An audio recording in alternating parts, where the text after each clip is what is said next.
పరిశుద్ధ గ్రంథంలో నుండి మత్తయి సువార్త 28వ అధ్యాయం 16వ వాక్యాన్ని చదువుకుందాం.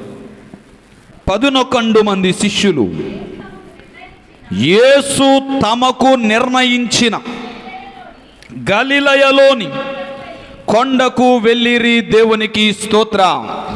యేసుక్రీస్తు ప్రభువారు సర్వలోక మానవాల్ని రక్షించడానికి పరమును విడిచి భూమి మీదకి వచ్చినటువంటి వాడై ఎన్నో శ్రమలు పొందాడు, ఎన్నో కష్టాలు భరించాడు, ఎన్నో శోధనలు ఎదుర్కొన్నాడు, ఎన్నో అవమానాలు నిందలు భరించాడు.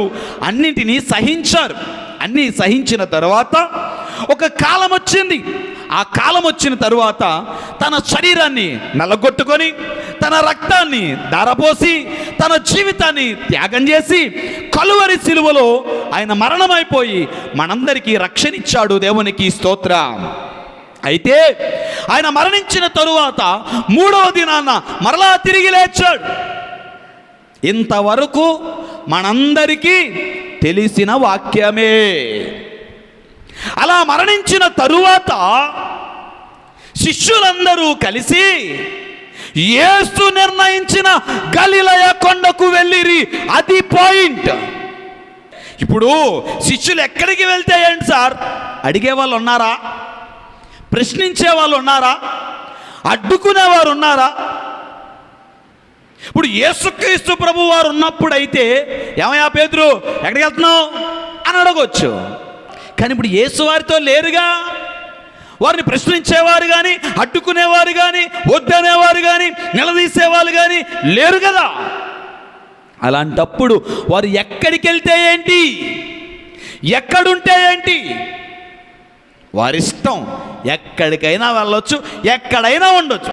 ఇవేమీ చేయలేదండి. మరేం చేశారు? గలిలయ కొండకు వెళ్ళారు. ఎందుకు అక్కడికే వెళ్ళారు? అక్కడ చూస్తే రాయబడింది, యేసు నిర్ణయించిన స్థలము. దేవునికి స్తోత్రం. హల్లెలూయా. యేసు ఉన్నా లేకపోయినా, సందర్భం ఏదైనా, పరిస్థితి ఏదైనా, అవసరత ఏదైనా, అక్కరేదైనా, నీవున్న చోటు ఏదైనా, నీ చుట్టూ ఉన్న జనం ఎవరైనా, ఒక మాట జ్ఞాపకం ఉంచుకోండి. ఓ క్రైస్తవుడా, ఓ సంగమా, నువ్వెక్కడుండాలో తెలుసా? నువ్వెక్కడ నివసించాలో తెలుసా? నువ్వెవరితో ఉండాలో తెలుసా? యేసు నిర్ణయించిన స్థలములోనే ఉండాలి. దేవునికి స్తోత్రం. క్రైస్తవుడు ఉండవలసిన స్థలం యేసు నిర్ణయించిన స్థలం. సంఘము ఉండవలసిన స్థలం యేసు నిర్ణయించిన స్థలం. ఈరోజు ఈ భూమి మీద జీవించుచున్నటువంటి క్రైస్తవుడు లేదా సంఘము తమకు నచ్చిన ప్రాంతంలో ఉంటున్నారు, తమకు ఇష్టం వచ్చిన స్థలంలో ఉంటున్నారు. ఎక్కడికి వెళ్ళాలనుకుంటే అక్కడికి వెళ్ళొచ్చు, స్వేచ్ఛ. ఎక్కడ ఉండాలనుకుంటే అక్కడ ఉండొచ్చు, స్వేచ్ఛ. ఈ మాట ఎందుకు నేను చెప్పడానికి ఇష్టపడుతున్నంటే, ఇప్పుడు వారికి కూడా స్వేచ్ఛ ఉంది. ఎక్కడికైనా వెళ్ళొచ్చు, అడిగేవారు లేరు. ఎక్కడైనా ఉండొచ్చు, అడ్డుకునేవారు లేరు. కానీ ప్రశ్నించేవారు, అడిగేవారు, అడ్డుకునేవారు లేకపోయినా వారి యొక్క విశ్వాస జీవితం, వారి యొక్క భక్తి జీవితం వారిని ఎక్కడికి నడిపిస్తుందో తెలుసా? ఏదైతే ప్రభువు నిర్ణయించాడో ఆ స్థలమునకే నడిపిస్తుంది. అక్కడ ఉండడానికే వారు వెళ్తున్నారు. దేవునికి స్తోత్రం. అంచేత ఈ పూట నేను చెప్పే సువార్త ఏంటో తెలుసా? అప్పుడు దేవుని సంగమా, నువ్వు ఎలాంటి పరిస్థితుల్లో ఉన్నా, నువ్వు ఏ ప్రాంతంలో ఉన్నా, ఏ జనము మధ్య ఉన్నా, ఎక్కడున్నా ఒక మాట గుర్తుపెట్టుకో, నువ్వు ఉండవలసిన స్థలం, నువ్వు నివసించవలసిన చోటు అది యేసు నిర్ణయించిన చోటై ఉండాలి. అది యేసు నిర్ణయించిన స్థలమై ఉండాలి. దేవునికి స్తోత్రం. అందుకే ఈ మాట చదవడానికి ఇష్టపడ్డా. అంతటా శిష్యులు యేసు తమకు నిర్ణయించిన స్థలం అక్కడ ఉన్నారండి. ఎందుకు యేసు నిర్ణయించిన స్థలములోనే ఉండాలి? ఎందుకు యేసు నిర్ణయించిన చోట్లోనే ఉండాలి? ఎందుకంటే పరిశుద్ధ గ్రంథములో ఆదికాండం 12వ అధ్యాయం 1-2 వాక్యాలు చూస్తే దేవాది దేవుడు అబ్రహాముతో మాట్లాడి అబ్రహామా, నేను చూపించు ప్రదేశమునకు నీవు వెళ్ళు, అక్కడనే నీవు నివసించు. ఎందుకో తెలుసా? అక్కడ నేను నిన్ను ఆశీర్వదిస్తాను, అక్కడ నేను నిన్ను గొప్ప చేస్తాను, అక్కడ నేను నిన్ను దీవిస్తాను. ఇంకో మాట అంటాడండి, నిన్ను ఆశీర్వదించు వారిని ఆశీర్వదిస్తాను, నిన్ను శపించు వారిని శపిస్తాను. ఓ ప్రశ్న అడగనా? ఇప్పుడు దేవాది దేవుడు అబ్రహామును ఒక ప్రాంతానికి వెళ్ళమన్నాడు.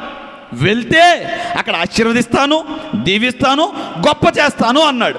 నా ప్రశ్న, ఇక్కడుంటే ఆశీర్వదించలేడా? అక్కడుంటే దీవించలేడా? అక్కడుంటే గొప్ప చేయలేడా? చేయగలడు. మరి ఎందుకు అక్కడికే వెళ్ళమన్నాడు? ఎందుకో తెలుసా? అది ప్రభు నిర్ణయించిన స్థలము. దేవునికి స్తోత్రం. హల్లెలూయా. అబ్రహాము జీవితంలో దీవించబడడానికి, ఆశీర్వదించబడ్డానికి, గొప్ప చేయబడ్డానికి, ఘనపరచడానికి, ఉన్నతమైన స్థానంలో నిలవబెట్టడానికి దేవుడు ఒక స్థలాన్ని నిర్ణయించాడు. ఏమిటా స్థలం? కనాను. కాబట్టి అబ్రాము కనానుకు వచ్చాడు. దేవునికి స్తోత్రం.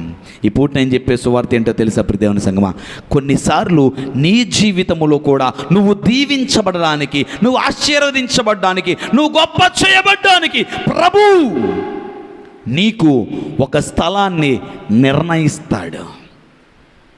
నువ్వు ఆ స్థలములో ఉంటే దీవించబడతావు, నువ్వు అక్కడుంటే ఆశీర్వదించబడతావు, నువ్వు అక్కడుంటే ఘనపరచబడతావు, నువ్వు అక్కడుంటే గొప్ప చేయబడతావు. ఇంకో సందర్భాన్ని మీ ముందుంచే ప్రయత్నం చేస్తాను. యాకోబుని గురించి చాలాసార్లు విన్నాం మనం. 1 కాదు 2 కాదు 100ల సార్లు ధ్యానం చేస్తాం మనం. మరొకసారి జ్ఞాపకం చేస్తాను. అతడు తండ్రిని మోసగించిన వాడై, అన్నను మోసగించిన వాడై, కుటుంబాన్ని విడిచిపెట్టి, సొంత ప్రాంతాన్ని విడిచిపెట్టి, తన జనులను విడిచిపెట్టి పారిపోతా ఉన్నాడు. ఏం చేస్తున్నాడు? పారిపోతా ఉన్నాడు.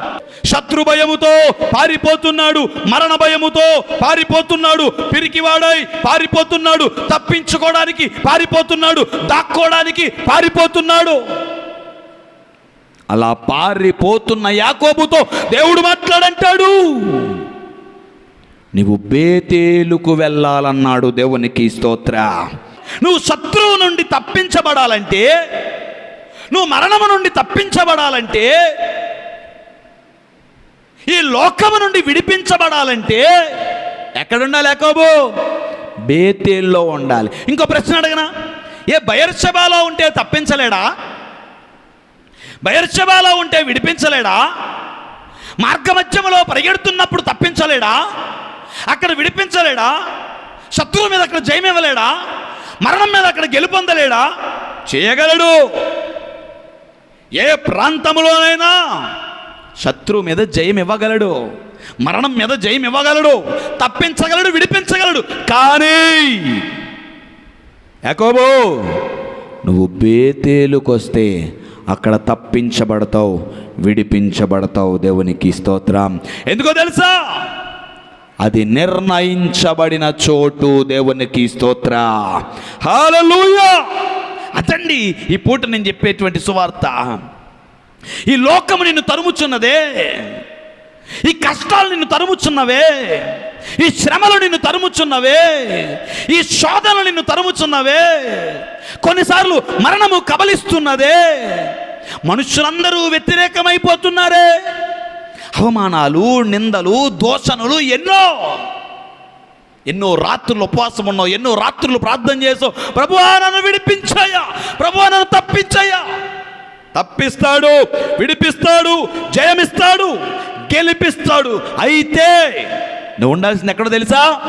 బేతేలులో ఉండాలి. దేవునికి స్తోత్రం. ఎందుకంటే అది నిర్ణయించబడిన స్థలం. మూడవదిగా చూసినట్లయితే మోషేతో దేవుడు మాట్లాడుతూ ఉన్నాడు. ఇశ్రాయేలీయులందరినీ విడిపించాలయ్యా, ఐగుప్తుల నుండి విడిపించి కనానుకు చేర్పించాలయ్యా. ఇప్పుడు ప్రతిరోజు దేవుడు మోషేతో మాట్లాడేవాడా లేదా? మాట్లాడేవాడు. ప్రతిరోజు ఏదో ఒక గొప్ప కార్యం చేసేవాడా లేదా? చేసేవాడు. మారా అనే చెరువు దగ్గరికి వెళ్ళారు, నీళ్లు చేదుగా ఉన్నాయి. మోషే దేవుడితో మాట్లాడితే దేవుడు జవాబిస్తే అందులో ఒక కొమ్మను వేస్తే ఆ నీళ్ళు ఏమైపోయినాయి? మధురమైపోయినాయి. దాహం కలుగుతుంది, దేవుడు మాట్లాడాడు, బండలోంచి నీళ్ళు వచ్చాయి. ఆకలేస్తుంది, దేవుడు మాట్లాడాడు, మన్నా కురిపించబడింది. మాంసం కావాలి, దేవుడు మాట్లాడాడు, పూరెళ్ళు కురిపించబడ్డాయి. సముద్రం అడ్డు వచ్చింది, దేవుడు మాట్లాడాడు, 2 పాయలైపోయింది. ఫరో తరుముచున్నాడు, దేవుడు మాట్లాడాడు, సైన్యం అంతా మట్టి కనిపించబడింది. ఇలా అనుక్షణం అనుదినం దేవుడు మోషేతో మాట్లాడుతూనే ఉన్నాడు. అవునా కాదా? అయితే ఒకరోజు మోషేతో మాట్లాడంటాడు, మోషే 40 దినములు అనగా 40 పగళ్ళు 40 రాత్రులు నేను నీతో మాట్లాడాలి. నీకు పదాజ్ఞలు కలిగినటువంటి పలకలు ఇవ్వాలి. వెంటనే మోషే అనొచ్చు, మాట్లాడయ్యా, రోజు మాట్లాడుతున్నావుగా, అలాగే మాట్లాడాయి అని అనొచ్చు కదా. ప్రభు అంటాడు, ఈసారి నేను నీతో మాట్లాడాలంటే నువ్వు సీనాయి కొండ మీదికి రావాలన్నాడు. దేవునికి స్తోత్రం, హల్లెలూయా. నా ప్రశ్న అదే, రోజు మాట్లాడేవాడికి ఇప్పుడు ప్రత్యేకంగా మళ్ళీ సీనాయి కొండ మీదకి ఎందుకు రావాలి? ఈ కింద ఉంటే మాట్లాడలేడా?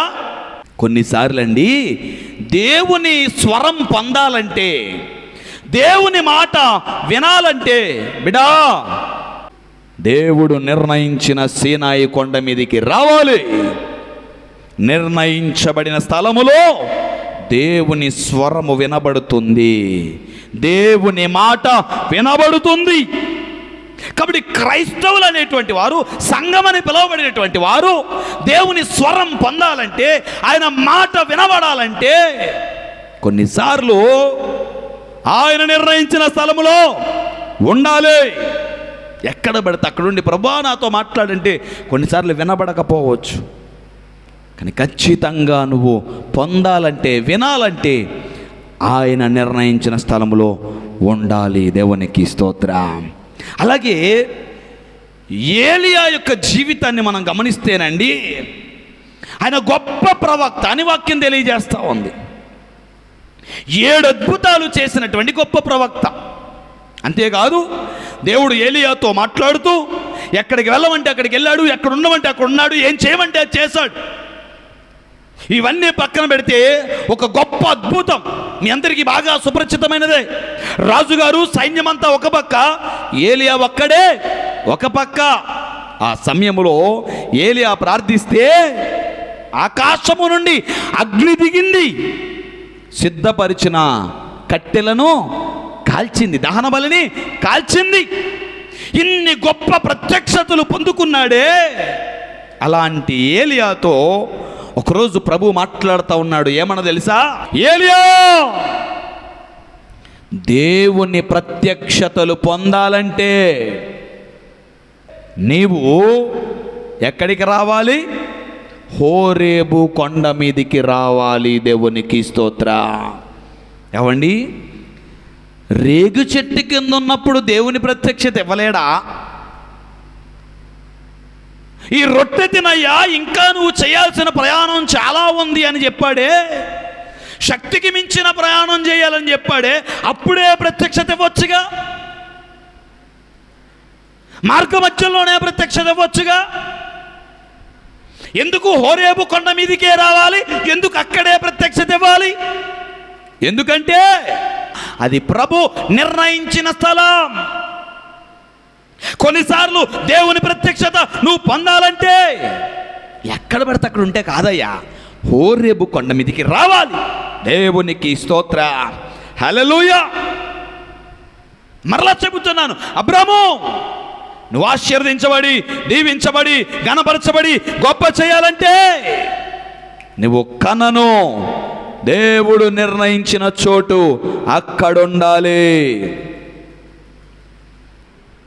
యాకోబు శత్రువు నుండి తప్పించబడాలంటే, మరణం నుండి విడిపించబడాలంటే దేవుడు నిర్ణయించిన స్థలం నువ్వు బేతేలులో ఉండాలి.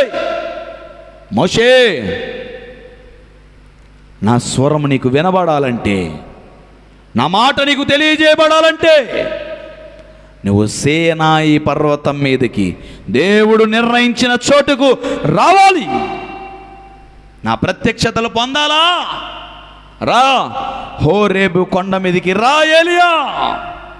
ప్రభు తాను నిర్ణయించినటువంటి స్థలాన్ని గూర్చి, తాను నిర్ణయించినటువంటి చోటును గూర్చి ఈరోజు మనతో మాట్లాడుతున్నాడు. దేవునికి స్తోత్ర, హల్లెలూయా. కనుక ప్రియదేవుని సంగమా, మన జీవితాల్లో కూడా, మన కుటుంబాల్లో కూడా, ఆధ్యాత్మిక ఆత్మీయ భక్తి జీవితంలో కూడా ఆశీర్వదించబడాలంటే రా. కననుకు రా. తప్పించబడాలి, విడిపించబడాలంటే రా. బేతేలుకు రా. దేవుని మాట వినాలని ఆశపడుతున్నావా? దేవుని స్వరం వినాలని ఆశపడుతున్నావా? సీనాయి పర్వతం అని దేవుడు నిర్ణయించిన స్థలం ఉంది, రా. ఆయన ప్రత్యక్షతలు పొందాలా? దర్శనాలు పొందాలా? రా. నిర్ణయించబడిన హోరేబునకు రా. అయితే ప్రియదేవుని సంగమా, మరి ఏమిటి యేసు నిర్ణయించిన స్థలం? మరేమిటి ప్రభువు నిర్ణయించిన చోటు? ఏమిటో తెలుసా? దేవుని మందిరము. దేవునికి స్తోత్రం, హల్లెలూయా. ఆ రోజు అబ్రహాముకు కననైతే, యాకోబుకు బేతేలైతే, మోషేకు సీనాయి అయితే, ఏలియాకు హోరేబ్ అయితే, ఈ వాక్యం వింటున్న ప్రియదేవుని సంగమా, నీకు నాకు నిర్ణయించబడిన స్థలం ఏంటో తెలుసా? దేవుని మందిరం. దేవుని మందిరం. వస్తున్నావా దేవుని మందిరానికి? ఉంటున్నావా దేవుని మందిరంలో? ఇక్కడుంటే ఆశీర్వాదం బిడ్డ. దేవుని సన్నిధిలో ఉంటే దీవెనా. ఎందుకు ఈరోజు చాలామంది దీవించబడలేకపోతున్నారంటే దేవుని సన్నిధిలో నివాసం చెయ్యక. మారు మనసు పొందిన వారే, రక్షణ పొందిన వారే దేవుని సన్నిధిలో ఉండడానికి ఇష్టపడ్డంలా, ఎక్కువ సమయం దేవుని సన్నిధిలో గడపడానికి ఆశ చూపడంలా, అందుకే ఆశీర్వాదాలు పొందడంలా, శత్రువు నుండి విడుదల పొందడంలా, అనారోగ్యం నుండి మరణం నుండి తప్పించబడ్డంలా. ఎందుకు మనస్సాక్షి గద్దించడం లేదు? ఎందుకు దేవుని స్వరం వినబడ్డం లేదు? ఎందుకు దేవుని ప్రత్యక్షతలు పొందలేకపోతున్నావు? ఎందుకు దేవుని కార్యాలు చూడలేకపోతున్నావు? నువ్వు రక్షించబడ్డావు సరే, మరి చుట్టుపక్కల రక్షించబడలేదే, నీ స్నేహితులు రక్షణ పొందలేదే, ఎందుకు వారి జీవితాల్లో ఈ రక్షణ కార్యాన్ని చూడలేకపోతున్నావు? ఎందుకనంటే మొదట మనమే ఆయన నిర్ణయించిన స్థలములు అనగా దేవుని సన్నిధిలో, దేవుని మందిరములో ఉండడం లేదు కాబట్టి. మరలా చెబుతున్నాను, ఆయన ఎక్కడైనా గొప్ప కార్యములు చేయగలడు. కానీ కొన్నిసార్లు నీ జీవితం, నీ కుటుంబం, నీ ఆధ్యాత్మిక ఆత్మీయ భక్తి జీవితంలో అద్భుత కార్యములు జరగాలంటే మాత్రం నిర్ణయించబడిన స్థలములో ఉండాలి. దేవునికి స్తోత్ర, హల్లెలూయా. ఒక వారం అంతట్లో 7 రోజుల్లో నేను దేవుని సన్నిధిలో గడిపేది ఎంత సమయం? ఇంట్లో ఉండేది ఎంతసేపు? స్నేహితులతో ఉండేది ఎంతసేపు? బయట ఉండేది ఎంతసేపు? ఊరి మీద ఉండేది ఎంతసేపు? మారు మనసు పొందిన వ్యక్తులమే, రక్షించబడిన వారమే. ప్రశ్నించుకోకపోతే ఎలా? సరి చేసుకోకపోతే ఎలా? సరిదిద్దుకోకపోతే ఎలా? కాబట్టి ఇప్పుడు నేను చెప్పే సువార్త, ఆయన నిర్ణయించిన స్థలములో నివసించాలని, అక్కడనే ఉండాలని, తద్వారా ఆశీర్వాదములు, దీవెనలు, ఘనత, గొప్ప మన జీవితాల్లో పొందాలని, శత్రువు నుండి తప్పించబడాలని, మరణం నుండి విడిపించబడాలని, ఆయన మాట మనకు అందరికీ తెలియచేయబడాలని, ఆ దర్శనాలు ప్రత్యక్షతలు మనమందరము పొందాలని, మన చుట్టుపక్కల మన బంధువుల్లో మన కుటుంబాల్లో మన స్నేహితుల్లో రక్షణ కార్యాలు మనమందరము చూడాలని ఆశిస్తూ ఈ మాటలు తెలియజేస్తూ ప్రార్థిస్తూ ఉన్నాను. ఈ మాటలు మనందరి వినికిడిలో దేవుడు దీవించి అట్టి కార్యములు మన జీవితాల్లో జరిగించునుగాక. ఆమేన్. ప్రార్థన చేసుకుందాం. తల్ల వంచండి.